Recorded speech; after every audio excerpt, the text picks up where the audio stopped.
வருகிறார் என்பதை உறுதி செய்வதற்கு சில அடையாளங்களை இயேசு என்ன பண்ணிருக்கிறார், வேதத்தை கொடுத்திருக்கிறார். அதுல முடிவு காலம் என்பதற்கு சில அடையாளம் இருக்கு. என்ன அடையாளம் இருக்குதா, அந்த தானியேல் 12:4 வாசிச்சீங்கன்னா, அப்பொழுது அநேகர் இங்கும் அங்கும் ஓடி ஆராய்வார்கள், அறிவும் பெருகி போகும் என்றான். 2 அடையாளம் இருக்கு. ஒன்று ஆராய்ச்சி, இன்னொன்று அறிவு பெருக்கம். இந்த ஆராய்ச்சி என்பது இயேசுடைய காலத்திலே இருக்கு. அவர்கள் கிழக்கிலே ஒரு நட்சத்திரத்தை கண்டு யூதருக்கு ராஜாவை பிறந்திருக்கிறவர் எங்கே அப்படின்னு வந்தாங்க. அப்பயே வானாராய்ச்சி இருக்கு. நட்சத்திரத்துல என்ன பண்ணிருக்கிறான், ஆராய்ச்சி பண்ணிருக்கிறான். ஆனா ஆராய்ச்சியுடைய உச்சம் எதுன்னு கேட்டீங்கன்னா, இங்க இருந்து நட்சத்திரத்தை பார்த்தது போக இப்ப அங்க இருந்து பூமியை பார்த்துக்கிட்டு இருக்கிறான். இது ஆராய்ச்சியோட உச்சம். நம்ம ஆராய்ச்சி எந்த அளவுக்கு நம்ம போயிட்டோம்னா, ஒரு சயின்டிஸ்ட் சொல்றாரு, இன்னும் கொஞ்ச நாள்ல எதை ஆராயறதுன்னு விஞ்ஞானிகளுக்கு தெரியாதாம். அந்த அளவுக்கு எங்க போயிட்டாங்களா, இப்ப அவங்க ஒரு பிளாங்கான ஏரியாவுக்கு போயிட்டு இருக்கிறாங்களாம். அதனால இப்ப திருப்பி திருப்பி என்ன செய்யறாங்க, செஞ்சுட்டு இருக்காங்க. 1990ஸ்லயே சந்திரனுக்கு போய் ஆராய்ச்சி பண்றதை நிறுத்திடுச்சு அமெரிக்கா. இப்ப என்ன பண்றது தெரியல. இப்ப திருப்பி இந்தியா ஆரம்பிச்சிருக்குது. இப்ப இவங்களும் எப்படி ஒரு 10 வருஷம் கழிச்சு அதுல ஒண்ணும் இல்லைன்னு சொல்ல போறாங்க. ஏன்னா பைபிளை படிச்சாலும் நமக்கு தெரிஞ்சிடும் அதுல ஒண்ணும் இல்லைன்னு. நம்ம சொன்னோம்னா மூட நம்பிக்கைம்பா, அவங்க மதவாதிகள், இவங்க எல்லாம் அறிவியலுக்கு தடயம்பா. 2000 கோடி ரூபாய் செலவு பண்ணா தான் அவனுக்கு அது தெரியும். அது வரைக்கும் அவன் ஒத்துக்க மாட்டான்னு வச்சுங்களேன். 2000 கோடி ரூபாய் செலவு பண்ணி நிலால வாழ முடியாதுமா. நம்ம பைபிளை படிச்சுட்டு சொல்லுவோம் நிலால வாழ முடியாதுன்னு. நம்ம சொன்னா ஒத்துக்க மாட்டா. 2000 கோடி ரூபாய் செலவு பண்ணதான். சில ஆட்களுக்கு பட்டாதான் திருந்தோம், அதை ஒண்ணும் பண்ண முடியாது. அப்ப அந்த மாதிரி ஆராய்ச்சியுடைய உச்சத்துக்கு இப்ப நம்ம போயிட்டோம். 2வது அறிவு பெருக்கம். இந்த அறிவு பெருக்கம்ங்கிறது எந்த காலகட்டத்துக்குரியது? அறிவு எப்ப மனுஷனுக்கு பெருக்க ஆரம்பிச்சிச்சு, ஏதாவது ஐடியா இருக்கா உங்களுக்கு? அறிவு பெருக்கம் மனுஷனுக்கு எப்ப முதல்ல அறிவு வந்துச்சு? ஏதேன் தோட்டத்துல பழம் சாப்பிட்ட உடனே என்ன வந்துருச்சு, அறிவு வந்துருச்சு. என்ன அறிவு வந்துச்சு அவனுக்கு? நன்மை தீமை அறியத்த காணாத தான் நிர்வாணி என்பதை அறிந்து என்ன செஞ்சானா, தனக்கு ஒரு ஆடை தைச்சு போட்டுக்கிட்டான். அப்போ தன்னுடைய நிர்வாணத்தை மறைக்கணுங்கிற அறிவு அவனுக்கு வந்துருச்சு. அப்ப பழம் சாப்பிட்டது நல்லதா கெட்டதா? இதுக்குதான் பதில் சொல்றது இல்லைன்றீங்களா? இல்லையா? நிறைய பேர் அதனால அப்படி சொல்லுவாங்க. பழம் சாப்பிட்டது நல்லதா கெட்டதானா? பழம் சாப்பிட்டது கெட்டதுதான், எந்த மாற்றம் இல்லை. அப்ப அறிவு வந்திருக்குது. வந்த அறிவு குறைவான அறிவு. அதுக்கு முன்னாடி இருந்தது ஞானம். நீங்க நல்ல டிஃபரன்ஸ் தெரியும். பழம் சாப்பிடறதுக்கு முன்னாடி ஏவாளுக்கு அவன் வச்ச பேரு மனுஷி. பழம் சாப்பிட்ட பிறகு அவன் வச்சது ஏவாள். இந்த மனுஷிக்கும் ஏவாளுக்கும் என்ன இருக்குது? நிறைய டிஃபரன்ஸ் இருக்கு. மனுஷி என்பது காமனான பேர். ஏவாள் என்பது ஒரு யூனிக், தனியா ஒரு ஆளு பத்தி நமக்குன்னு வச்சுக்கிற பேர். அவன் வச்ச பேர்லயே உங்களுக்கு என்ன இருக்கும், அவனுடைய அறிவு பேருக்கு உங்களுக்கு தெரிஞ்சிடும் அவன் எப்படி ஆயிட்டான் அப்படின்னு சொல்லி. அதே மாதிரி அவன் செஞ்ச ஆடையை கூட பாருங்களேன். அத்தி இலையில ஒரு ஆடை தைத்து போட்டான். அந்த ஆடை எவ்வளவு தூரத்துக்கு வரும்? காலையில போட்டா சாயங்காலம் காஞ்சி போயிட போதும். திருப்பி மறுநாள் காலையில என்ன செய்யணும்? கம்பல்சரி ஒரு ஆடை தைச்சு ஆகணும். அதுவும் ஏவாளா இருந்துச்சுன்னா மேட்சிங்கா கேட்கும் இல்லையா? நம்ம இலையுமே கிரீன் கலர்ல நம்ம கரெக்டான போட்டே ஆகணும்ல. அப்ப யோசிச்சு பாருங்களேன். அந்த அறிவு தான் இன்னை வரைக்கும் இருக்கு. இன்னைய வரைக்கும் நம்ம ஒரு ட்ரெஸ் எடுக்கிறோம். எத்தனை நாள் அந்த ட்ரெஸ் நம்ம ரொம்ப கிரேஸா பாக்குறோம் எடுக்கிற வரைக்கும் இல்லையா? நம்ம அதுவும் அலைஞ்சு திரிஞ்சு நம்ம ஊர் மக்கள் எல்லாம் ட்ரெஸ் எடுக்கிற விதமே ரொம்ப ஜாஸ்தி. கிறிஸ்துமஸ்க்கு உள்ள போய் நியூ இயருக்கு வெளியே வரதெல்லாம் இருக்கு இல்லையா? நான் எப்பவும் சொல்லுவேன், இந்த இவன் இருக்கான், அந்த 5 மாடி கட்டடம்னு ஒரு சரவணா ஸ்டோர்ஸ் இல்ல தமிழ் சென்னையில இருக்கு. எனக்கு தெரிஞ்ச அந்த புடவை கடைக்காரனே ஒருத்த மட்டும்தான் அறிவாளி. ஏன்னு காரணம் கேட்டீங்கன்னா, அவன் மட்டும்தான் அந்த புடவை எடுக்கிற செக்ஷன்ல சோஃபா போட்டிருப்பான். மற்ற எந்த ஊர் கடைக்கு போங்க உட்காரத்துக்கு சோஃபாவே இருக்காது. அது யாருக்குன்னு கேட்டீங்கன்னா அந்த அம்மாவுக்கு இல்ல. ஒரு அடிக்கப்பட ஆட்டுக்குட்டி கூட போச்சே, யாரு?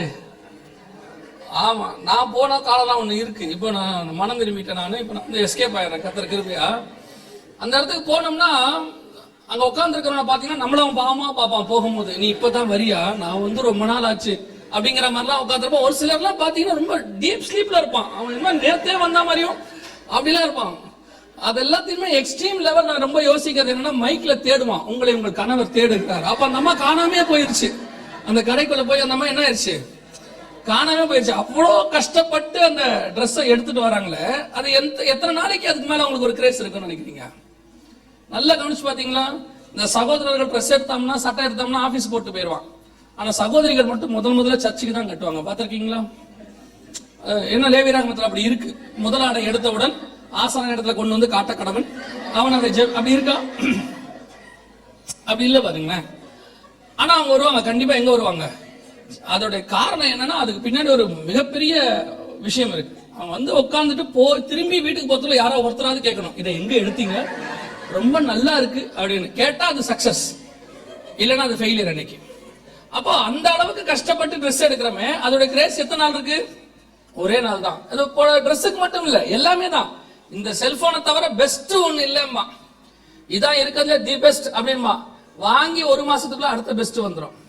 கார் எல்லாமே எல்லாமே மனுஷனுடைய கண்டுபிடிப்பு அத்தனையும் ஒரு குறைவான கண்டுபிடிப்பு தான். ஏன்னு சொன்னா அவனுடைய அறிவு குறைவு உள்ளது. அவன் பழம் சாப்பிட்ட பிறகு இப்ப நம்ம சொல்றோம்ல, வியக்கிறோம். மனுஷ அறிவு எப்படி வானத்துக்கு ராக்கெட் விடுறான், சந்திராயன் விடுறான், தண்ணி தேரலாம், அப்புறம் வந்து மார்ஸ்க்கு ராக்கெட் விடுறாங்க. இதெல்லாம் 4000 வருஷத்துக்கு முன்னாடியே நோவா விட்டுட்டாரு. பேழைக்குள்ள இருந்து புறா விட்டு தண்ணி இருக்கான்னு தேடினாரு. இல்ல அப்படிதானே? பேழைக்குள்ள இருந்து புறா விட்டுட்டு அவர் என்ன செய்யறாரு, வெளியே தண்ணி இருக்கான்னு தேடினாரு. அவர் தண்ணி வத்திருச்சான்னு பார்த்தாரு, இவன் தண்ணி இருக்கான்னு பாக்குறான். மத்தபடி 2 பேரும் ஒண்ணுதான். 2 பேரும் வானத்துல விட்டு இவன் சேட்டலைட் விடுறான், அவர் புறா விட்டாரு. 4000 வருஷத்துக்கு முன்னாடி அவர் செஞ்சதை இப்ப திருப்பி செய்யறான். அவ்வளவுதான். மனுஷ அறிவு அவ்வளவுதான் குறை உள்ளது. நம்ம இதெல்லாம் பெருசா நினைச்சிட்டு இருக்கிறோம். அப்ப இந்த அறிவு பெருக்கத்தினுடைய உச்சத்துக்கு நாம இன்னைக்கு வந்துட்டோம். அறிவு பெருக்கம் இன்னைக்கு எந்த அளவுக்கு இருக்கு அப்படின்னு கேட்டீங்கன்னா, நம்ம ஒரு 1.5 வயசு குழந்தை கையில கொண்டு போயிட்டு நீங்க ரிமோட்டை கொடுங்களேன், அந்த டிவிக்கு நேரம் பிடிக்குது. செல்போனை கொடுத்தா காது மேல வைக்குது. அப்ப அதுக்கு எந்த அளவுக்கு அறிவு என்ன ஆயிடுச்சு? இப்ப ரொம்ப இப்பெல்லாம் சென்னையில ஒரு ஸ்கூல் இருக்கு, பிரெக்னெண்டா இருக்கும் போதே சீட் வாங்கிடுறாங்க. ஏன்னா அந்த ஸ்கூல்ல என்ன கிடைக்காதான், சீட்டு கிடைக்காதான். 3வது தான் நம்ம எல்லாம் கொண்டு போய் ஸ்கூல்ல விட்டோம். இப்போ 2வதுக்கே ஒரு கிண்டர் கார்டன் ஒன்று இருக்குதான், பிளே கார்டன் ஒன்று இருக்குதான். இப்ப இன்னும் போற போக்க பாத்தீங்கன்னா அப்பாவும் அம்மாவும் குழந்தை கன்சீவ் ஆனோன்னு இவங்க ஸ்கூலுக்கு போவாங்க போல. குழந்தையோட நம்ம பிறக்கிறதுக்கு முன்னாடி நாம ஒரு வருஷம் படிப்போம் அப்படின்னு. அந்த அளவுக்கு அறிவு பெருக்கத்தினுடைய உச்சம். மூளைக்கு தனியா ஒரு படிப்பு கொடுக்குறோம், மத்ததுக்கு தனியா படிக்க அபாகஸ் வச்சிருக்கிறோம், என்னென்னமோ இருக்கு. அறிவு பெருக்கத்தினுடைய உச்சத்துக்கு பூமி போயிருச்சு. ஆனால் வேதத்துல சில அறிவு பெருக்கம் இருக்கு. எப்படி? கடைசி காலத்துக்குரிய அறிவு பெருக்கம், முடிவு காலம் மட்டும் அப்படின்னு ஆண்டவர் கொடுத்திருக்கிறார். இந்த முடிவு காலத்துக்குரிய அறிவு பெருக்கம் எங்க இருக்குது அப்படின்னு கேட்டீங்கன்னா, இந்த புஸ்தகம் இங்க முத்திரை போட்டிருக்கு. இன்னொரு இடத்துல இந்த புஸ்தகத்தை ஆண்டவர் என்ன செய்யறாரு, முத்திரையை ஓபன் பண்றாரு, முத்திரையை உடைக்கிறார். எங்க முத்திரையை உடைக்கிறாரோ அங்கதான் அறிவு பெருக்கம் இருக்கும். வாசிங்க, வெளிப்படுத்தின விசேஷம் 22ஆம் அதிகாரம் 10வது வசனம் வாசிங்க. இந்த புஸ்தகத்தில் உள்ள தீர்க்க தரிசன வசனங்களை முத்திரை போட வேண்டாம், காலம் சமீபமாக இருக்கிறது. அப்ப என்ன ஆயிடுச்சு, ஆண்டவர் அந்த முத்திரைக்கான புஸ்தகத்தை வெளிப்படுத்தின விசேஷத்துக்குள்ள தான் வச்சிருக்கிறார். அந்த முத்திரையும் ஓபன் பண்ணிட்டார். 6ஆம் அதிகாரத்துல முத்திரைகளை ஆண்டவர் உடைக்க கண்டேன் அப்படின்னு.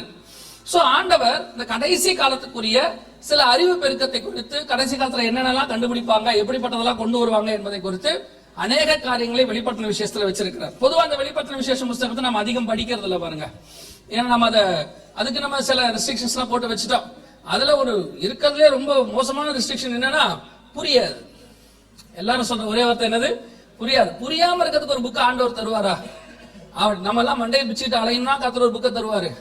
யோசித்து பாருங்க. சிலர் சொல்லுவாங்க அதெல்லாம் ரொம்ப படிச்சவங்களுக்கு தாங்க தெரியும் அப்படிம்பாங்க. வெளிப்படுத்தின விசேஷத்தை எழுதினவரே படிக்காதவர் தான். நம்ம யோவானை குறித்து வேதம் சொல்லுது, படிப்பறிவு இல்லாத எங்களை கொண்டு கர்த்தர் இப்படிப்பட்ட காரியங்களை செய்தார். அப்ப எழுதினவருக்கே படிப்பு தேவையில்லைன்னா என் படிக்கிறவனுக்கு என்ன தேவையில்லை, படிப்பு தேவையில்லை. நான் என்ன சொல்றேன்னா, இந்த படிப்பறிவை வச்சுக்கிட்டு வெளிப்படுத்தின விசேஷத்தை படிக்கிறதுனாலதான் அது புரிய மாட்டேங்குது. கொஞ்சம் இந்த மைண்ட்ல இருக்கிறதெல்லாம் கொஞ்சம் ஓரமா வச்சுட்டு ஸ்பிரிச்சுவல் அறிவோட படிச்சோம்னா வெளிப்படுத்தின விசேஷம் நல்லா புரியும். நிறைய பேர் இந்த ரொம்ப படிச்சிடறாங்க, அது ஒரு பெரிய டிராபேக். இப்ப படிக்கிறது தப்பு கிடையாது, அதை ஸ்பிரிச்சுவலுக்குள்ள கொண்டு என்ன செய்யறாங்க, நுழைச்சிடறாங்க. ஒரு சபை நடத்தணும்னா அதுக்கு தேவனுடைய அறிவு தானே வேணும். MBA அறிவு இருக்க கூடாது இல்ல. MBA முடிச்சு அட்மினிஸ்ட்ரேஷன் முடிச்சவன சபையை அவன் என்ன பண்றான், அட்மினிஸ்ட்ரேஷனோட நடத்துறான். தேவனுக்கு அட்மினிஸ்ட்ரேஷனை விட முக்கியம் ஸ்பிரிச்சுவாலிட்டி தான். அட்மினிஸ்ட்ரேஷன் இல்லாம ஸ்பிரிச்சுவாலிட்டி இருந்தா சர்ச் நடத்திடலாம்.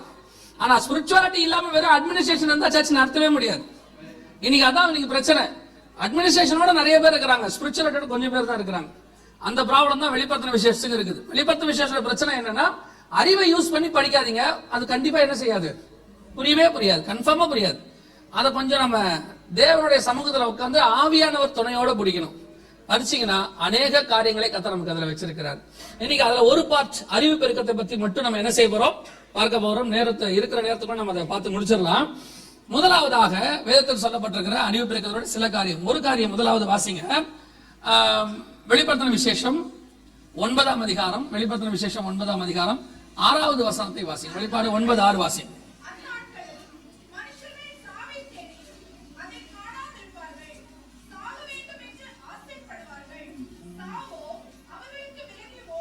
யூஎஸ்பி கனெக்ட் பண்ணிருக்கீங்களா?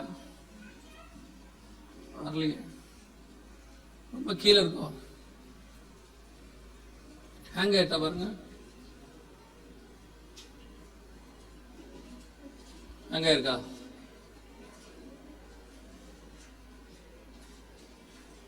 கீழே ஸ்க்ரோல் பண்ணுங்க அடுத்த ஸ்லைடுக்கு. Down arrow அமுக்குங்களேன்.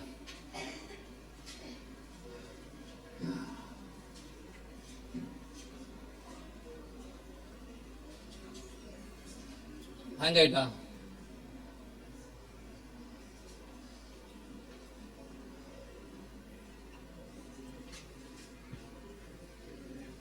இல்லையே, வரலையே, அதுதான் திருப்பி திருப்பி சொல்றேன். ஓகே, ரைட் ரைட், விடுங்க நீங்க கவனிங்க.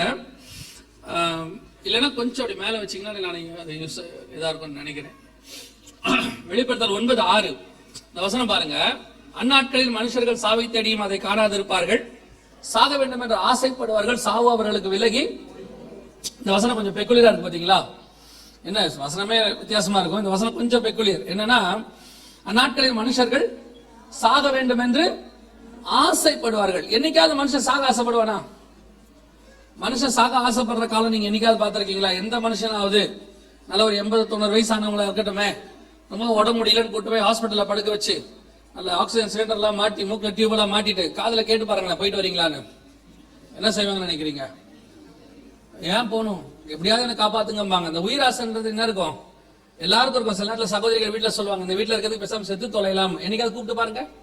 அப்படி சொன்ன உடனே கூப்பிடுங்களேன். அப்படியா, சரி வா போவோம் அப்படின்னு. அந்த அம்மா சொல்லுவாங்க, ஏன் என்ன அனுப்பிட்டு நீங்க சந்தோஷமா இருக்கலாம்னு பாக்குறீங்களா? அதெல்லாம் போக மாட்டேங்க. அதாவது அந்த அம்மாவும் போகாது, நம்மளையும் போக கூடாது, அது வேற விஷயம். அவ கவனிங்க. அப்போ இந்த சாகர ஆசை என்ன செய்யாது, யாருக்குமே வராது. சாக வேண்டும் என்று 93 வயசானாலும் முதலமைச்சரா சாகணும் வெயிட் பண்ண ஆட்கள்லாம் தெரியும் எனக்கு. ரொம்ப ஒருத்தர் சில ஆட்கள்லாம் இருந்திருக்கிறாங்க. அப்போ மனுஷனுக்கு மட்டும் இல்ல, சின்ன சின்ன உயிரினங்கள் எடுத்துக்கோங்களேன், ஒரு எறும்பு எடுத்துக்கோங்களேன், அது கிட்ட போங்க அது பயந்து ஓடும். காரணம் அதுக்கு என்ன இருக்குது, உயிராசை இருக்கு. ஆனா இந்த வசனம் பாருங்களேன், அந்நாட்களில் மனுஷர்கள் சாக வேண்டும் என்று ஆசைப்படுவார்கள். அப்போ எந்த காலத்துல அந்நாட்களில் அப்படின்னு எப்ப மனுஷன் சாகணும்னு ஆசைப்படுவான்னா, இந்த 9ஆம் அதிகாரம் வெளிப்படுத்தின விசேஷம் எந்த காலகட்டத்துக்குரியது அப்படின்னு கேட்டீங்கன்னா, 7ஆம் அதிகாரம் வரைக்கும் வருகைக்கு முன்னாடி. 7ஆம் அதிகாரத்துல வருகை, 8ஆம் அதிகாரத்துல இருந்து உபத்திரவ காலம் ஸ்டார்ட் ஆயிடும். 7ஆம் அதிகாரம் வரைக்கும் இயேசு கிறிஸ்துவினுடைய வருகை 7ஆம் அதிகாரத்துல சம்பவிக்கும். அதற்கு பிறகு 8ஆம் அதிகாரத்துல உபத்திரவ காலம் ஸ்டார்ட் ஆயிடும். அந்த 9ஆம் அதிகாரம் என்பது உபத்திரவ காலத்தினுடைய நடுவுல நடக்குது. அப்பதான் ஜனங்கள் என்ன செய்வாங்களாம், சாக வேண்டும் என்று ஆசை. காரணம், ஹிட்லரை விட இன்னைக்கு இருந்த எல்லா சர்வாதிகாரிகளை விட ஒரு மோசமான சர்வாதிகாரி உலகத்துக்கு வரப்போறான். இதை வேதம் சொல்லுது. அந்த சர்வாதிகாரி நாட்கள் தான் இருக்கிறதுலே மோசமான நாட்கள். அவன் ரோம் நகரத்திலிருந்து வருவான் என்று வெளிப்படுத்தல் 17:9 இருக்கு. அந்த சர்வாதிகாரி நாட்கள்ல வேதம் சொல்லுது, ஒருவரும் தப்பி போகாத காலம் ஒன்று வருகிறது, மிகப்பெரிய உபத்திரவ காலம். ஆண்டவர் சொல்றாரு, அந்த காலத்திலே கர்ப்பவதிகளுக்கும் பால் கொடுக்கிறவர்களுக்கும் ஐயோ அப்படின்னு இருக்கு. இப்ப நாங்க இப்போ ஒரு சபை உருவாக்கப்பட்டிருக்குது. ஆண்டவர் சொல்றாரு, ரட்சிக்கப்பட்டவர்களை கர்த்தர் அனுதினமும் எதுக்காக ஒரு ஊழியக்காரன் கையிலயோ ஒரு சபை கையிலயோ உங்களை எதுக்கு ஒப்படைச்சிருக்கிறாருன்னா, வரப்போகிற உபத்திரவ காலத்துக்கு தப்புவிக்கும்படிக்கு உங்களை பழக்க விட்டுக் கொண்டிருக்கிறார். அந்த உபத்திரவ காலத்துக்கு சபை போகக்கூடாது. அந்த உபத்திரவ காலத்துக்கு முன்பாக சபை எடுத்துக்கொள்ளப்படும். அந்த எடுத்துக்கொள்ளப்படுதல பங்கடைவதற்கு தான் கர்த்தர் என்ன செஞ்சிட்டு இருக்கிறாரு, நமக்கு ஆலோசனை கொடுத்துக்கிட்டு இருக்கிறாரு, உருவாக்கிட்டு இருக்கிறார். நாம சபையை இப்ப எப்படி ஆக்கிட்டோம்னா ட்ரெடிஷனல் பிளேஸாக மாத்திட்டோம். முந்தையெல்லாம் சொல்லுவாங்க பாரம்பரிய சபை அப்படிம்பாங்க. பாரம்பரிய சபைனா பேர் கிறிஸ்தவ சபைகள் அப்படி சொல்லுவாங்க. இப்ப பெந்தகோஸ்தே சபையுமே பாரம்பரிய பெந்தகோஸ்தமா மாறிக்கிட்டு இருக்கு. இங்கேயுமே எந்த ஒரு இப்போ டிரான்ஸ்பர்மேஷன்லாம் கிடையாது, ரொம்ப குறைஞ்சிக்கிட்டே வருது. பெந்தகோஸ்தேல இப்ப என்ன இருக்கு, நமக்கும் வந்தோம் 2 பாட்டு பாடணும் 3 பாட்டு பாடணும், கையை தட்டணும், ஒரு 3/4 மணி நேரம் செய்தி கட்டணும், வந்தோம் போயிட்டோம். என்ன சேஞ்சஸ்? ஒவ்வொரு வாரமும் சபைக்கு வரும்போது ஒரு வார்த்தையை கர்த்தர் உங்களோட பேசணும், ஒரு மாற்றம் இருக்கணும். ஆவிக்குரிய வாழ்க்கை என்பது வளர்ச்சி நிறைந்தது. பரிசுத்தம் உள்ளவன் இன்னும் பரிசுத்தமாகட்டும், நீதி செய்கிறவன் அவர்கள் மகிமையின் மேல் மகிமை அடைந்து. ஸ்பிரிச்சுவல் லைஃப் எப்பவுமே வளர்ச்சி. எப்போ வரைக்கும்? இயேசு வருகிற வரைக்கும் வளரணும். இன்னைக்கு என்ன வளர்ச்சி இருக்குன்னு கொஞ்சம் யோசிச்சு பாருங்க. வந்தோம், ரட்சிக்கப்பட்டோம், ஞானஸ்நானம் எடுத்தோம், அபிஷேகம் பெற்றோம், அதோட அவ்வளவுதான். அபிஷேகம் பெற்றோம், அப்புறம் அபிஷேகம் பெற்றோம், அவ்வளவுதான். எந்த மாற்றம் இல்லை. அபிஷேகம் வரும்போது நம்ம எப்படி இருந்தோமோ அப்படியே தான் இருக்கிறோம். அப்ப அந்த ஆவிக்குரிய வாழ்க்கையினுடைய வளர்ச்சியை சொல்லிக் கொடுக்கிற இடம் தான் திருச்சபை. எது வரைக்கும்? அவர் வருகிற வரைக்கும். அந்த காரியங்களை சொல்லிக் கொடுக்கிற சபைகள் இன்னைக்கு குறைஞ்சிருச்சு. அப்படி சொல்லிக் கொடுத்தாலும் கேட்கிறவர்கள் குறைஞ்சிட்டாங்க. இன்னைக்கு அப்படிப்பட்ட செய்திகளை கேட்கிறவர்கள் என்ன செஞ்சுட்டாங்க, குறைஞ்சிட்டாங்க. இப்ப எல்லா செய்தியும் கேட்பாங்க. இதுல பெரிய கொடுமை என்னன்னா, ஒரு கிளாஸ்ல நல்லா படிக்கிற பையனை கண்டுபிடிச்சிடலாம், நல்லா படிக்காத பையனை கண்டுபிடிச்சிடலாம். ஆனா சிலர் இருப்பான் பாருங்க, இவன் பாஸ் ஆவானா ஃபெயில் ஆவானே தெரியாது. பாக்கிறதுக்கு படிக்கிற மாதிரியே இருப்பான், ஆனா மார்க் மட்டும் வரவே வராது. அவன் நம்ம கெஸ் பண்ணவே முடியாது. அதே மாதிரி தான் இன்னைக்கு விசுவாசியம். சில விசுவாசி நம்ம கண்டுபிடிச்சிடலாம் இது வருகையில போயிடும்னு, சிலது நம்ம கன்ஃபார்மா சொல்லலாம் அது போவே போவாதுன்னு. ஆனா பெரும்பான்மையான சபை இன்னைக்கு எப்படி இருக்குது, போகுமா போகாதானே தெரியல. கூப்பிட்டு கேட்டு பாருங்களேன், நீங்க வருகையில போவாங்களான்னு, கத்தரே அறிவாருமா. அப்ப அவனுக்கு தெரியலன்னு அர்த்தம். ஒரு ஸ்கூல்ல எடுத்து ஒரு டீச்சர்ட்ட கேளுங்களேன், உங்க கிளாஸ்ல எத்தனை பேர் பாஸ் ஆவாங்க, அவங்க டீச்சர் சொல்லிடுவாங்க, இந்த ஸ்டூடெண்ட் எல்லாம் பாஸ் ஆவாங்க, இவங்க மட்டும் ஃபெயில் ஆயிரும், கரெக்டா சொல்லிடுவாங்க. ஒரு ஹாஸ்பிட்டல்ல ஒரு டாக்டரை கேளுங்க, இந்த பேஷண்ட்ல எத்தனை பிழைக்கும் எத்தனை பிழைக்காதுன்னு அவங்க கரெக்டா சொல்லிடுவாங்க. ஆனா ஒரு ஊழியக்காரனை கூப்பிட்டு கேட்டு பாருங்க, உங்க சபையில எத்தனை வருகையில போகணும் தெரியாது பாரு. இன்னைக்கு ப்ராப்ளம் அதுதான் சபையோட நிலைமை. இவ்வளவு விஷயங்களையும் சொல்லி கொடுக்கிறோம், ஆனா ஒரு கூட்டம் அதை என்ன செய்யாது, அபியாசப்படுத்தாது, வாழ்க்கையில போய் யூஸ் பண்ணாது. எவ்வளவு இங்க சொல்லி கொடுத்தாலும் நேரா வீட்டுக்கு போகணும்னு ரிமோட் எங்க, ஃபர்ஸ்ட் உள்ள நுழையும் போதே ரிமோட் எங்க, அவ்வளவுதான். அப்ப அவங்க கொடுத்த செய்தி மொத்தம் என்ன ஆயிடுச்சு, வேஸ்ட். இன்னைக்கு சபைக்குள்ள வந்து இப்போ ஸ்ட்ராங்கான செய்திகளையும் கொடுக்க முடியாது, ரொம்ப கடினமான செய்திகளை என்ன செய்ய முடியாது, கொடுக்க முடியாது. ஏன், கேட்க தயாரா இல்ல. ஜனங்க இப்ப எப்படிப்பட்டவங்களா மாறிட்டாங்க, காதுக்கினிய பிரசங்கத்தை தான் விரும்புறவங்களா மாறிட்டாங்க. சபையிலுடைய செய்தி காதுக்கினிய செய்தி வரவே கூடாது. நல்ல சபையில இருதயத்தை குத்துற செய்தி தான் வரும். நல்ல ஊழியக்காரன் பேசினா வசனம் சொல்லும், அவர்கள் இருதயத்தில் குத்தப்பட்டவர்களாகி போனாங்கன்னு இருக்கும். இப்போ உங்க பிரச்சனை என்னன்னா, அப்படி பேசுறவன திருப்பி பகரன்னு கூட மாட்டீங்க. இப்ப வரவன என்ன நினைக்கிறான், சரி நெக்ஸ்ட் டைம் கூப்பிடணும், என்ன பண்ணணும், இங்கே ஒரு சகோதரி உண்டு, அவர் மிகுந்த துக்கத்தோடு இருக்கிறார், கர்த்தர் சொல்லுகிறார் உன் கண்ணீரை துடைப்பேன். எந்த சகோதரி கண்ணீர் இல்லாம இருக்கீங்க? இதை என்ன நீங்களும் எதிர்பார்க்கறீங்க? இந்த வருஷம் கர்த்தர் உன்னை பலுகி பெருகி விருத்தி அடைய பண்ணுவார். எந்த வருஷம் நீங்க விருத்தி அடையாம இருக்கீங்க? உங்களுக்கு இப்படிப்பட்ட செய்தி இப்ப என்னவா இருக்குது, கேட்க இஷ்டமா இருக்குது, அப்படிப்பட்ட ஊழியக்காரன் தான் நீங்க விரும்புறீங்க, அது உங்க இஷ்டம். ஆனா ஒண்ணு, இது பரலோகத்துக்கு கூட்டு போகாது, இது பரலோகத்துக்கு கூட்டு போகாது. இருதயத்தில் குத்தப்படுகிற செய்தி மட்டுமே பரலோகத்துக்கு கூட்டு போகும். அப்படி கொடுக்கிற சபைகள்ல அதை கேட்டும் செய்யாத கூட்டம் இருக்கு. அந்த கூட்டத்துக்கு பேர் தான் கைவிடப்பட்டவர்கள். சபைக்குள்ள இருந்தும் செய்தி கொடுத்தும் வசனத்தை கொடுத்தும் ஆவியானவர் பேசியும் ஒரு கூட்டத்துக்கு என்ன செய்யாது, மைண்ட்ல ஏறாது. அதெல்லாம் சொல்லுவாங்க, அதெல்லாம் நடக்காதுமா. அவர் சொல்றதெல்லாம் சரிதான், அதெல்லாம் நடக்காது. அவர் சொல்றதெல்லாம் சரிதான், அந்த மாதிரி எல்லாம் வாழ முடியுமா அப்படிமா இந்த கூட்டம் என்ன செய்யாது, போகாது. அவர்கள் தான் அந்நாட்களில் சாவை விரும்புவார்கள். காரணம், அந்த உபத்திரவ காலத்துல அவங்களால பொறுக்க முடியாது. ஹிட்லர் காலத்துல 60 லட்சம் யூதர்கள் கொலை செய்யப்பட்டார்கள், உங்க எல்லாருக்கும் தெரியும். அந்த 6 வருஷம் 1936 to 1942 அந்த 6 வருஷம் யூதர்கள் பட்ட உபத்திரவம் இருக்குல்ல, சாவு வந்தா நல்லா இருக்கும்னு விரும்பினானா. காரணம், தற்கொலை பண்ண முடியாது, பண்ணானா நரகம் தான், எந்த காலத்துல தற்கொலை பண்ணாலும் நரகம் தான். அப்ப அந்த 6 வருஷம் யூதர்கள் ஹிட்லர் மாதிரி என்ன நினைச்சாங்களா, எப்படியாவது நாங்க தப்பிச்சா போதும், அதுக்கு மரணம் வந்தா கூட பரவாயில்ல அப்படின்னு நினைச்சாங்களாம். அதை விட மோசமான ஒரு சர்வாதிகாரி தான் வரப்போகிறார், பைபிள் சொல்லியது. அதை விட மோசமான கொடுமையான, வேதம் சொல்றது கேட்டின் மகன். 2 தெசலோனிக்கேயர் 2ஆம் அதிகாரம் 3ஆம் வசனத்துல கேட்டின் மகன் இருக்கு. பிசாசுடைய பையனே வருவானா. அந்த அளவுக்கு எப்படி தேவகுமாரனாக இயேசு வெளிப்பட்டாரோ, சர்பத்தின் குமாரனாக யார் வெளிப்பட போறது, அந்தி கிறிஸ்துவான. அந்த அளவுக்கு சுபாவத்தோட ஒரு மனுஷன் வருவான்னு வேதம் சொல்லுது. அப்ப அவன் காலம் ஏறக்குறைய 7 ஆண்டு காலம். அந்த காலம் உபத்திரவத்தின் காலம் என்று வேதம் சொல்லுது. அந்த நாட்களில் தான் மனுஷர்கள் என்ன செய்வாங்களாம், சாக வேண்டும் என்று ஆசைப்படுவார்கள். அப்படி சாக வேண்டும் என்று ஆசைப்படுவர்களை சாக விடாமல் தடுத்து நிறுத்தக்கூடிய காரியம் ஒண்ணு நடக்குமா. அவர்கள் சாவை தேடியும் காணாதிருப்பார்கள். என்ன நடக்க போகுது அப்படின்னு கேட்டீங்கன்னா, லேவியராகமத்தின் புஸ்தகம் 17ஆம் அதிகாரம் 11வது வசனத்துல மாம்சத்தின் உயிர் எதுல இருக்குதாம், ரத்தத்தில் இருக்கிறது. என்ன ஒரு ஆச்சரியம் பாருங்களேன். இந்த வசனம் நம்ம சாதாரணமா படிச்சிடறோம். இந்த மெடிக்கல் ஹிண்ட் ஆண்டவர் கொடுக்கும் போது இன்னையில இருந்து ஏறக்குறைய 4000 வருஷம் 4000 வருஷத்துக்கு முன்னாடி வனாந்தரத்துல, இதே பக்கத்துல தான், நம்ம அரபிபாளையத்துக்கு பக்கத்துல தான் அவங்க எல்லாம் நடந்துகிட்டு இருக்கும் போது ஆண்டவர் சொல்றாரு, மாம்சத்தின் உயிர் எதுல இருக்குதான், ஒரு ரத்தத்துக்குள்ள உயிரணுக்கள் இருக்குன்றதை என்னைக்கு சொல்லி இருக்கிறாரு பாருங்க. நம்ம இப்பதான் ஒரு 200-300 வருஷத்துக்கு முன்னாடி ரத்தத்துக்குள்ள என்ன இருக்குது, உயிரணுக்கள் இருக்குது, WBC இருக்கு, RBC இருக்கு, பிளேட்லெட்ஸ் இருக்கு, இதெல்லாம் இப்பதான் கண்டுபிடிக்கிறோம்.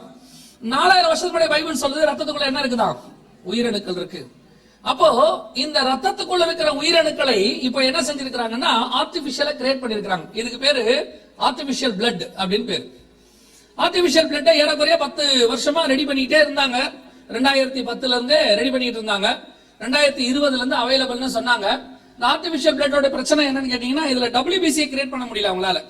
ஆர்பிசியை ஃபர்ஸ்டே ரெடி பண்ணிட்டாங்க, WBC கிரியேட் ஆகல. எப்படி இதை கொண்டு வந்தாங்க அப்படின்னு கேட்டீங்கன்னா, நம்ம சிலிக்கான் பவுடர் அப்படின்னு சொல்லுவாங்க, மண்ணை தான் கொடுத்து லேப்ல கொடுத்து சிலிக்கானா மாத்துவாங்க. இந்த சிலிக்கான் பவுடரை என்னென்னமோ கெமிக்கல் சேஞ்சஸ் எல்லாம் பண்ணி இந்த மாதிரி ஆர்டிபிஷியல் பிளட் அப்படின்னு சொல்லக்கூடிய இந்த மாதிரி ஒரு டிஸ்டில்டு வாட்டர்ல மிக்ஸ் பண்ணி நீங்க ஏத்திக்கலாம். அது எப்படிங்க எல்லா பிளட்டையும் எல்லாருக்கும் ஏத்தலாமா? அந்த O பாசிட்டிவ் இருக்குல்ல, O பாசிட்டிவ் பிளட், இத காமன் டோனர்ம்பாங்க. அந்த மாதிரி இது ஒரு காமன் டோனர், எந்த குரூப் காரங்களுக்கும் ஏத்தலாம், என்ன வேணாலும் செய்யலாம், அவங்களுக்கு இதை ஏத்திக்கலாம். இப்போ 2014 என்னமோ ஹிஸ்புல்லா தீவிரவாதிகளுக்கும் இஸ்ரேலர்களுக்கும் சண்டை நடந்துச்சு, ஒரு சின்ன யுத்தம், 40 நாள் யுத்தம். அந்த யுத்தத்துல அடிப்பட்ட எல்லா இஸ்ரேல் ராணுவ வீரர்களுக்கும் இந்த பிளட் தான் ஏத்தினாங்க. இந்த பிளட்டோட ஸ்பெஷாலிட்டி என்னன்னா 72 மணி நேரம் உங்கள் உயிரை போகாமல் தடுத்து நிறுத்தும். 72 hours. அதுக்குள்ள அவரை காப்பாத்தி என்ன செஞ்சிருவாங்க, கொண்டு வந்து ஹாஸ்பிட்டல்ல போட்டு அவருக்கு ஃபர்ஸ்ட் எய்ட் எல்லாம் பண்ணி அவரை காப்பாத்திடுவாங்க. அப்ப இந்த ரத்தம் எதை குறிக்கிறது? 72 hours நீங்கள் சாக விடாமல் தடுத்து நிறுத்தக்கூடிய இந்த உயிர் அணுக்களை ஆண்டவர் இப்ப என்ன செய்யறாரு, மனுஷன் கையில ஒப்படைக்க போறாரு. இப்போ ஆர்டிபிஷியல் பிளட், அதோட அர்த்தம் என்னன்னா, அந்த 7 வருஷம் உபத்திரவ காலத்துல சாவு மனுஷன் கண்ட்ரோலுக்கு போக போகுது. அந்த கண்ட்ரோலை கத்தர் அவன்கிட்ட கொடுக்க போறாரு. 72 மணி நேரம் சாக விடாமல் தடுத்து நிறுத்தக்கூடியது. நம்ம எப்பவுமே என்ன நினைக்கிறோம்னா, நம்ம மெடிக்கலி ரொம்ப டெவலப் ஆயிட்டோம், டெக்னாலஜிக்கலி டெவலப் ஆயிட்டோம், அப்புறம் வந்து ரேடியோ ஃப்ரீக்வன்சி எல்லாம் வந்துருச்சு எல்லாம் நினைக்கிறோம். இது எல்லாமே நீங்க கொஞ்சம் உட்கார்ந்து வேதத்தை தியானிச்சீங்கன்னா தேவனுடைய வார்த்தையை நிறைவேற்றுவதற்காகத்தான் கண்டுபிடிக்கப்படுகிறது. எல்லாவற்றுக்கும் பின்னாடி பைபிள் ப்ராபசி இருக்கு. தேவன் சொன்ன காலகட்டத்துக்கு தான் இதெல்லாம் நம்மளை கொண்டு போயிட்டு இருக்குது. நம்ம நினைச்சுக்கிட்டு இருக்கிறோம் பைபிள் ஓல்டு புக் ஆகவும் டெக்னாலஜி நியூ ஆகும்னு. நான் சொல்லுவேன், எழுதும் போதே அப்டேட்டடோடு எழுதப்பட்ட ஒரே ஒரு புக் உலகத்துல பரிசுத்த வேதாகமம் மட்டுமே. அல்லேலூயா. எழுதி முடிக்கும் போதே சொல்றாரு, இது அப்டேட்டட், முற்றிட்டு, இதோட எதையும் சேர்க்கவும் சேர்க்காத, எதுவும் குறைக்கும் குறைக்காத. அப்படின்னா என்ன அர்த்தம்? 3000 வருஷத்துக்கு தேவையானதெல்லாம் எழுதி கொடுத்துருவோம் கையில, இதோட எதையும் ஜாயின் பண்ணிடாத. இன்ன வரைக்கும் அப்டேட்டட் புக்குங்க. இது எதுவுமே சேர்க்கல. நீ யோசிச்சு பாருங்களேன். எனக்கு ரொம்ப ஆச்சரியப்படுறது ஒரு விஷயம்னா, ஒரு சீக்கிரட்டை 2000 வருஷம் மெயின்டைன் பண்ண முடியுமா? ஒரே ஒரு சீக்கிரட்டை 2000 வருஷம் மெயின்டைன் பண்ண முடியுமா? ஆண்டவர் மெயின்டைன் பண்றாரு. இன்ன வரைக்கும் அவர் வருவார் எப்பங்கிற சீக்கிரட்டை இன்னும் மெயின்டைன் பண்றாரு பாருங்க. இன்னும் மெயின்டைன் பண்றாரு. இன்னும் ஒரு கூட்டத்துக்கு காத்துக்கிட்டே இருக்கு பாருங்களேன். ஒரு லிமிட்டுக்கு மேல ஒரு ஆள் நம்ம கிட்ட சீக்கிரட்டை சொன்னா போனா தேவையில்லை போயிருவோம். அப்படித்தானே? 2000 வருஷமா அந்த சீக்கிரட்டுக்கு முன்னாடி ஒரு உலகம் போயிட்டே இருக்கு. அந்த உலகத்தை போக வைக்க அவரால் முடியும். இன்னும் மெயின்டைன் பண்றாரு. வர்ற வரைக்கும் மெயின்டைன் பண்ணுவார். அல்லேலூயா. இந்த அற்புதமான புஸ்தகத்தை கர்த்தர் நம் கையில கொடுத்திருக்கிறார். அதுல ஆண்டவர் சொல்லி வச்சிருக்கிறாரு, கடைசி காலத்துல சாக விடாமல் தடுத்து நிறுத்தக்கூடிய காரியங்கள் கண்டுபிடிப்பாங்களாம். அவர்கள் சாவை தேடி என்ன செய்வாங்களாம்? காணாதிருப்பார்கள். அதுல நம்பர் 1 எதுன்னு கேட்டீங்கன்னா, இந்த ஆர்டிபிஷியல் பிளட் நேரடியாகவே உங்கள் உயிரணுக்களை அது உருவாக்கி கொடுத்துருச்சு. இனிமேட்டு ஒரு மனுஷனை சாக விடாம 72 மணி என்ன செய்யலாம்? நிக்க வைக்கலாம். இதை என்ன செய்ய போறாங்க அப்படின்னு கேட்டீங்கன்னா, அந்த ஆன்டி கிரைஸ்டோடைய கவர்மெண்ட்ல வரப்போற அரசாங்கத்துல இப்பவே சொல்லிருக்காங்க, 2020ல எல்லா ஹாஸ்பிட்டல்ஸ்லயும் ஆர்டிபிஷியல் பிளட் அவைலபிள். என்ன பண்ணிருவாங்க? எங்கெங்கெல்லாம் சித்திரவதை நடக்குதோ, எங்கெங்கெல்லாம் சாகிற நிலைமைக்கு ஆன்டி கிரைஸ்ட் கீழ்படியாம இருக்கிறாங்களோ, அவங்க சித்திரவதை பண்ற இடத்துல அந்த ஆர்டிபிஷியல் பிளட் இருக்கும். எவ்வளவு அடிச்சாலும் இனி மரணம் வராது, எவ்வளவு பிளட் லாஸ் ஆனாலும் மரணம் வராது. தேவையான பிளட் ஏத்தி அந்த 7 ஆண்டு காலம் சித்திரவதை செய்வார்கள், மனுஷனை சாக விடாமல். கம்யூனிஸ்ட் ஆட்சி வரும்போது ரிச்சர்ட் உம்ரானுடைய புக்ல எழுதியிருக்கிறார். அந்த புக்கெல்லாம் படிச்சு பாத்தீங்கன்னா எந்த அளவுக்கு சித்திரவதை பண்ணாங்கன்னு. ஆனால் அதை விட மோசமான காலம் ஒன்று வரப்போகிறதுன்னு பைபிள் சொல்லுது. இதுவரைக்கும் வந்த காலத்திலேயே மோசமான காலம். பாஸ்டர் ஆரம்பிக்கும் போது சொன்னார்ல, ஏன் என் மீட்டிங் அவர் வரலன்னா நான் பயமுறுத்துறேன் அப்படிங்கிறார் இல்லையா? இது பயமுறுத்துற வேலை எல்லாம் கிடையாது, உள்ளதான் சொல்றோம். அந்த நீங்க வேற ஒரு செய்திகளையே கேட்டு கேட்டு கேட்டு பழக்கப்படுத்தினால இப்ப இதெல்லாம் கேட்கும்போது எப்படி இருக்கு? பயமா இருக்குது. ஆக்சுவலா இதான் ஃபேக்ட். கேட்கறதுக்கே பயமா இருக்குதே, நடக்குமே இல்லையா? அதுக்குள்ள நீங்க போயிடக்கூடாதுங்கிறதுக்கு தானே இதை நாங்க நடத்துறோம். இப்படி ஒரு மீட்டிங் ஏன் உங்களுக்கு திடீர்னு ஆண்டவர் வந்து ஒருத்தருக்கு இன்டென்ஷனை கொடுத்து இங்க வர வைக்கணும், ஒரு மீட்டிங் நடத்தணும், என்ன காரணம் யோசிச்சு பாருங்க. ஒரு கூட்டம் எப்படியாக இதுல போய்விடாமல் தப்பித்து விட வேண்டும் என்று தேவன் விரும்புகிறார். தன் ரத்தத்தால் சம்பாதித்த சபையானது அவரோடு கூட இருக்க வேண்டும் என்று விரும்புகிறார். அதனால கேட்கறதுக்கு பயமா இருந்தாலும் சரி வந்துருங்க, வேற வழி இல்ல. கேட்டாவது நீங்க தப்பிக்கிறதுக்கு ட்ரை பண்ணலாமே, தெரியாம போய் மாட்டிக்கிறதுக்கு இல்லையா? கன்ஃபார்மா நடக்கும், அதுல எந்த மாற்றமும் இல்ல.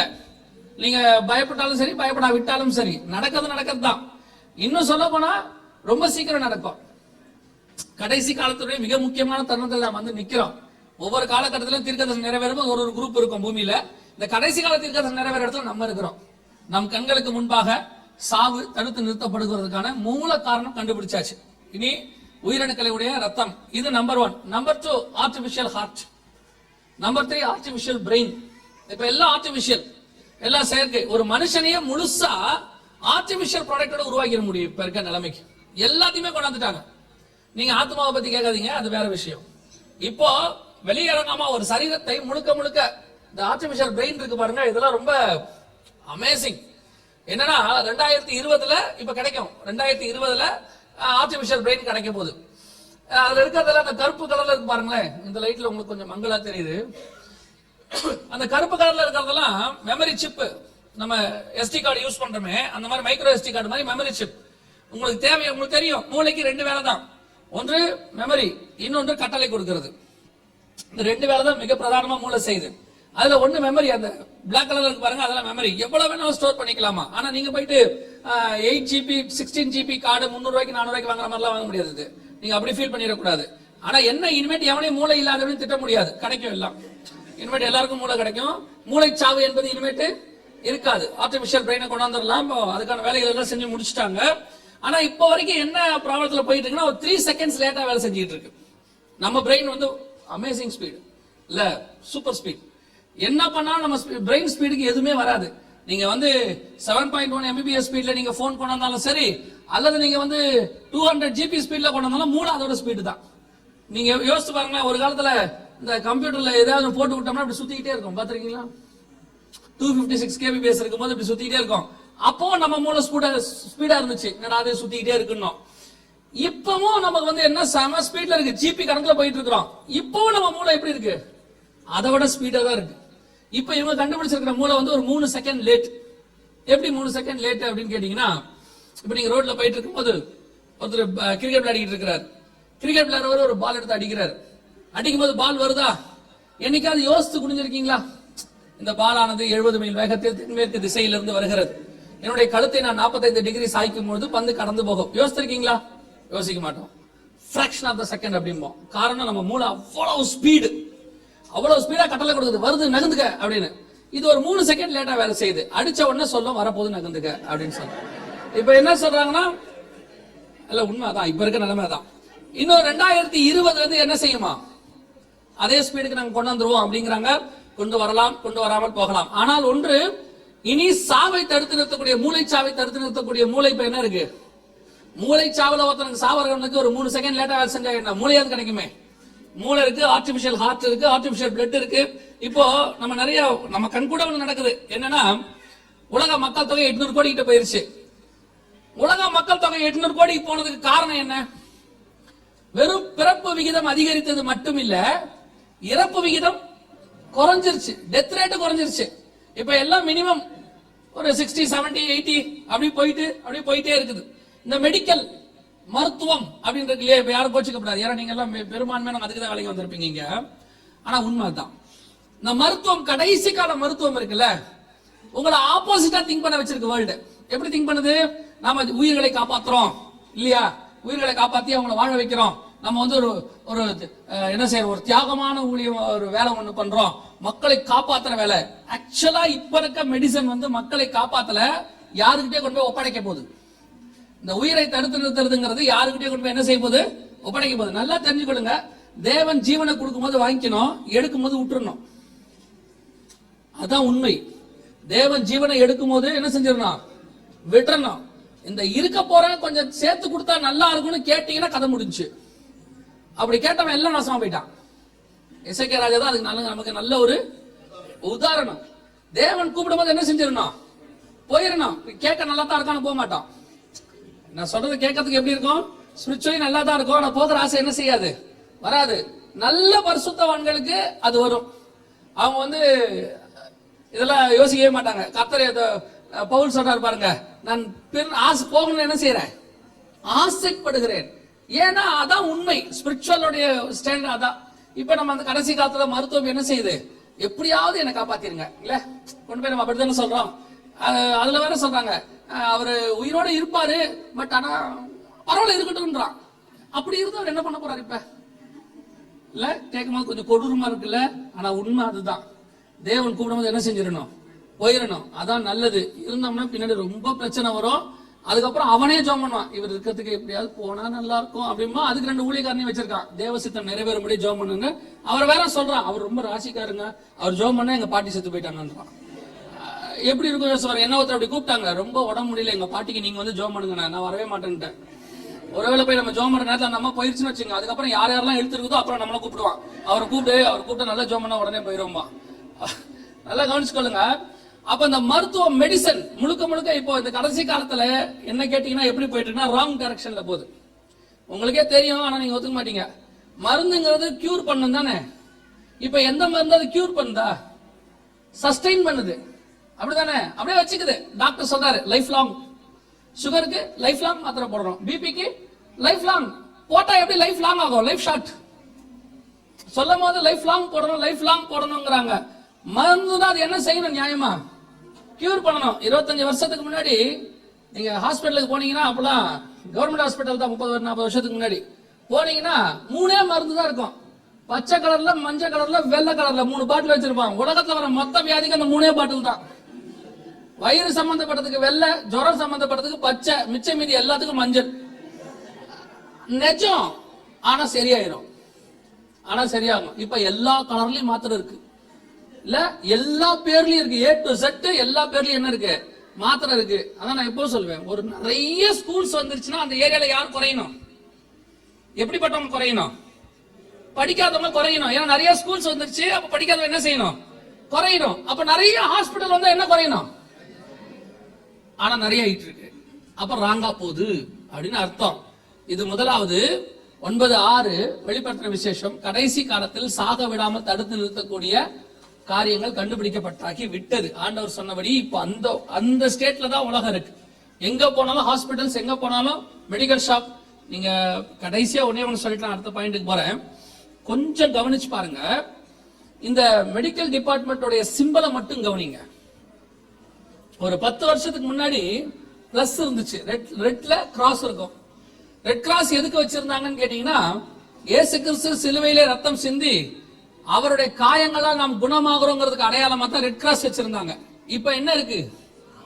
2 பாம்பு ஒன்னோட ஒண்ணு பாக்குற மாதிரி இருக்கு. வேர்ல்ட் ஹெல்த் ஆர்கனைசேஷனோட சிம்பலை பாத்தீங்கன்னா, 2 பாம்பு ஒன்னோட ஒண்ணு பாக்குறது இல்ல. வேர்ல்ட் ஹெல்த் ஆர்கனைசேஷனோட சிம்பல் இப்ப என்ன இருக்குன்னா, ஒரு பாம்பு கொம்பல சுத்திக்கிட்டு இருக்கிற மாதிரி இருக்கு. அதுக்கு பேர் அஸ்கிலிபியான்னு பேரு. அது வந்து ஒரு கிரேக்க கடவுள், கிரேக்க பாம்பு கடவுள். சாட்டானிக் வர்ஷிப்பர்ஸ் வந்து இந்த பாம்பு கடவுளை வச்சு இது பண்ணுவாங்க. அதே காரியம் இப்ப திருப்பி கொண்டாந்து இருக்கிறான் 2000 வருஷம் கழிச்சு. அதே காரியம் சிலுவையை எடுத்துட்டு பாம்பு வருதுனால யோசிச்சுக்கணும். நிறைய பேர் நினைக்கிறாங்க, வேலைக்கு போறதா வேணாமா, இதை நம்பியில பக்ரைனுக்கு வந்திருக்கிறோம், உங்க இஷ்டம், சோத்திரம். ஆனா உண்மை அதுதான். முதலாவதாக 9:6 வெளிப்படுத்தின விசேஷம், சாக விடாமல் தடுத்து நிறுத்தக்கூடிய காரியங்கள் என்ன செஞ்சாச்சு? கண்டுபிடிக்கப்பட்ட